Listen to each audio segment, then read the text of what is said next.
आपण ऐकत आहात एका ॲपवरून भेटलेली प्रेमकथा. तर आता आपण ऐकणार आहोत 6वा भाग. त्याच्यामध्ये रोहनच्या प्रेमाची कबुली. तो कसा कबूल करतो स्नेहावरती आपलं प्रेम. तर स्नेहा आणि रोहनची मैत्री आता खूप घट्ट झाली होती. दोघेही रोज तासनतास चॅट करत असत.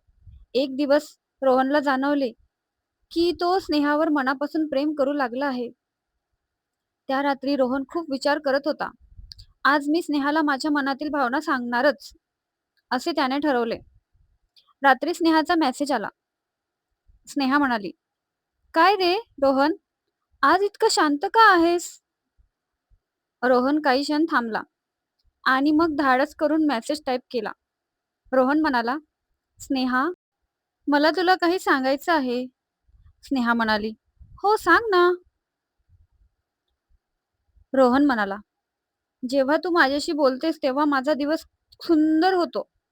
खूप सुंदर. तुझा मेसेज आला की चेहऱ्यावर हसू येतं. स्नेहा, मला तू खूप आवडतेस. मी तुझ्या प्रेमात पडलो आहे." मेसेज पाठवल्यानंतर रोहनचं हृदय जोरजोरात धडधडू लागलं. स्नेहाचं उत्तर येण्यासाठी तो वाट पाहू लागला. काही मिनिटांनी स्नेहाचा रिप्लाय आला. स्नेहा म्हणाली, "रोहन, तुझे शब्द वाचून मलाही खूप आनंद झाला. खरं सांगायचं तर तू माझ्यासाठीच खूप खास आहे." हे वाचून रोहनच्या आनंदाला पारावार उरला नाही. पण स्नेहा पुढे काय म्हणणार होती, हे आपण बघूया पुढच्या 7व्या भागामध्ये. तर आता स्नेहा रोहनला काय बोलेल? तर आता आपण जाणून घेऊया 7व्या भागामध्ये स्नेहा काय